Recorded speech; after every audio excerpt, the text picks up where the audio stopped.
동료가 난제를 키우니까 동료 인덕이 없는 운이라는 거지. 안녕하세요. 운빨사제의 운빨도사입니다. 안녕하세요. 미래를 달리는 운빨양이에요. 영상 시작 전에 운빨도사 개인사주 상담 방법에 대해서 간단히 설명드리고 가겠습니다. 일단 영상 아래 운빨사주 채널 이름을 클릭해 주시고요. 채널 더보기란 누르셔서 상담 방법 링크 누르시면 방법이 자세하게 적혀 있으니까요. 사주 상담을 원하시는 분들은 참고 부탁드리겠습니다. 오늘은 민주당 서용교 의원의 사주를 분석해 보겠습니다. 익명의 제보 녹취를 틀면서 조희대 대법원장과 한덕수 전 국무총리 간의 부적절한 만남 의혹을 제기했던 서용교 의원이 21일 직권남용, 선거법 위반 등의 혐의로 경찰에 고발을 당했다고 합니다. 시민단체 서민이라는 곳에서 고발을 했다고 하는데요. 이번 일로 서용교 의원은 어떤 일을 맞이하게 될지, 또 미래 운명은 어떻게 될지, 오늘도 정치적 시각 없이 100% 사주 명리학으로 살펴볼 테니까요. 영상 끝까지 함께 해주세요. 구독과 좋아요는 운빨양이에게 큰 힘이 됩니다. 사주풀이 고고싱.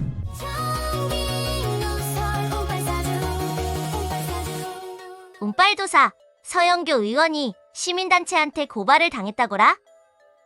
서영교 의원이 제시한 녹취록이 AI로 조작한 음성이라는 주장이 나오고 있기 때문인데 사실 확인도 없이 의혹을 제기한 거에 대해서 직권남용과 선거법 위반이라고 고발을 한 거지. 우리가 뭐 진실을 알 수는 없겠지만 사주로 어떻게 흘러갈지 알아볼 수는 있잖아. 좋아. 빨리 진행시켜. 그래, 오늘도 양력 사주랑 음력 사주가 있는데 내가 볼 땐 음력 사주가 더 맞는 것 같기도 하지만 양력 사주도 보면 살아온 거랑 일치하는 부분도 있어서 오늘은 특별히 음력, 양력 모두 다 풀어볼게. 생시를 알면 더 이 음력인지 양력인지 판단이 쉬울 건데 생시를 모르는 게 좀 아쉽긴 하네. 그래도 학생회장도 한 이력을 보면 양력의 인수격 사주보다는 음력 사주인 평관격에 좀 더 가까워 보이긴 해. 인수격은 학자 사주고 평관격은 권력을 휘두를 수 있는 사주니까.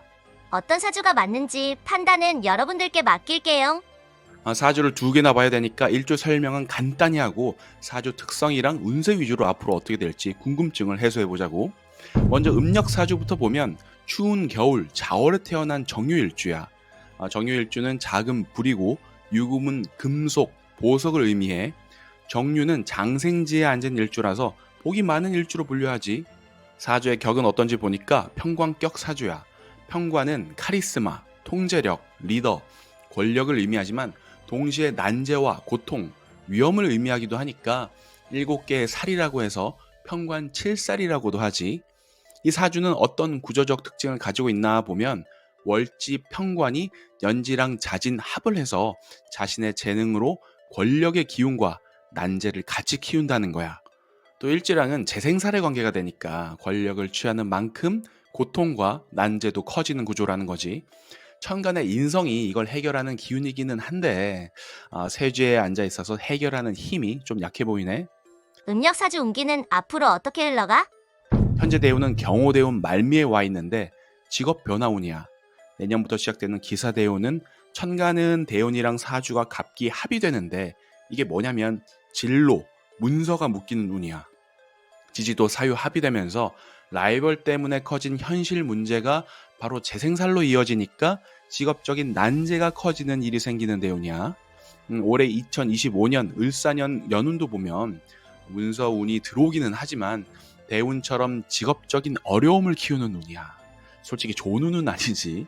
2026년 내년운은 겁재, 비견운에다가 직업 자리를 흔드는 충운이야. 동료나 라이벌에 의해서 자신의 관직이나 권력의 변화가 생기는 운이네. 2027년 운은 비견운, 식신운인데 동료랑 이 난제를 해결하려고 하는 활동운이야. 근데 2028년 운은 보니까 좀 문제가 커. 상관의 관제 구설운이랑 신자진 평광국을 만드는 재생살운이 같이 들어오니까 구설수랑 난제가 극에 달하겠네. 음력사주가 맞다면 이때 큰 고비가 올 거야. 2029년 운도 보면 진로에 장애가 생기고 재생살 작용으로 직업적인 난제가 지속되는 운이야. 2033년까지는 계속 이렇게 난제나 관제 구설 운이 계속되는 힘든 운기의 흐름이야.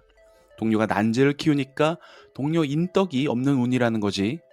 2034년부터는 이제 해결하는 문서가 들어오니까 그때까지는 여러 가지로 힘이 들겠어. 근데 또 모르지. 양력사주가 맞을지도? 그래, 이제 양력사주를 한번 살펴보자고. 양력사주는 무슨 일주인지 보니까 해월에 태어난 갑자 일주야. 추운 달, 추운 날에 태어난 큰 나무의 형상이지. 갑목의 성질은 직진하고 위로만 성장하고 뻗어가는 성질이야. 일지에 있는 자수는 물의 기운이니까 나무가 물 위에 뿌리를 내리게 해주는 모습이라서 좋을 것 같지만 이게 겨울물이잖아. 나무 입장에선 겨울물에 뿌리를 내리는 건 쉽지 않은 일이니까 환경이 좋다고 볼 순 없어. 양력 사주의 격은 뭐냐면 인수격 사주인데 학문적 재능이 있는 격이지. 하지만 늘 연지, 국가 자리에 있는 재성한테 공격을 받는 구조라 좀 불편하다고 봐야 돼. 천간은 전부 비겁이니까 경쟁심이랑 자아가 아주 강한 사람이라고 봐. 이 사주는 관성의 금기운이 없고 화, 식상의 기운도 없어. 관성은 국가, 규율, 통제력이고 식상은 융통성, 활동성, 재능이야. 이런 무관성, 무식상 사주는 어떻냐면 어떤 규제나 통제도 받지 않고 자신의 생각과 고집대로 살아가는 사주야. 남들 신경 안 쓰고 내 마음대로 사는 사람이라는 거지. 또 하나 특징은 겨울 나무라서 화기운을 애타게 기다리는 사주야. 화운이 들어올 때 발복하는 사주라는 거지. 그래서 양력 사주가 맞다면 지난 사업이 화대운에서 많은 성과가 있었을 걸로 보이네. 양력사주 운기는 또 어떻게 흘러가려나? 현재 대운부터 보면 올해부터 시작된 대운이거든. 지난 대운만큼 좋지는 않은 운이야. 제극 인해의 이 작용 때문에 내가 가진 문서를 내려놔야 하는 대운이거든. 그래도 연운은 2027년 상반기까지는 아직 화 기운이니까 활동하기엔 좋은 운이야. 2025년 올해운은 라이벌에 의해서 직업적인 변화운이 있을 운이고, 내년 2026년은 관제 구설로 앉은 자리 이동운이네. 2027년은 결국 소중한 문서랑 전문성을 내려놔야 하는 운이 되겠어. 2028년부터는 경제적, 직업적 어려움이 생기고 이런 흐름은 2030년까지 지속이 될 거야. 2031년부터 직업, 문서운이 다시 좋아지겠네. 이제 양력사주랑 음력사주 특징을 정리해보자. 그래, 요약해서 이제 정리를 해보면 음력사주는 카리스마가 넘치는 권력형 사주야. 올해는 돈과 문서가 묶여서 사용이 어렵고 막히는 운이고, 내년에 직업적인 변화, 이동운에다가 대운과 연운 모두 뺏기는 운이고 관제 구설이랑 직업적인 어려움이 생기는 운이야. 이런 기운은 2033년까지 지속이 돼. 양력사주는 학업운, 문서운이 좋은 학자형 사주에다가 본인 고집이랑 자아가 아주 강한 사주야. 발복운은 이미 다 지나갔고 올해부터 운기가 하락하는 대운이 시작됐어. 올해는 직업 변동운이고 내년은 앉은 자리 이동운이야. 그래도 연운에서는 아직 좋은 기운이 남아있긴 하지만 구설수가 난무하고 2027년부터 운기가 하락하기 시작해서 2030년까지 하락운은 지속이 될 거야. 관제 구설로 시작해서 직업의 난제, 문서운이 불리하게 작용하는 운인 거지. 여러분, 오늘은 서영교 의원의 사주를 살펴봤는데요. 양력이나 음력사주 모두 운기가 하락기에 접어들었기 때문에 양력사주가 회복운이 좀 더 일찍 들어온다는 그런 차이 정도만 있을 것 같습니다. 운기가 나쁠 땐 말과 행동을 신중하게 해야만 나에게 오는 고통이 최대한 감해진다는 사실을 잊지 말아야겠습니다. 그럼 오늘도 운빨 넘친 하루 되세요. 구독과 좋아요는 운빨냥이에게 큰 힘이 됩니다. 다음 시간에 또 봐요. 알라뷰.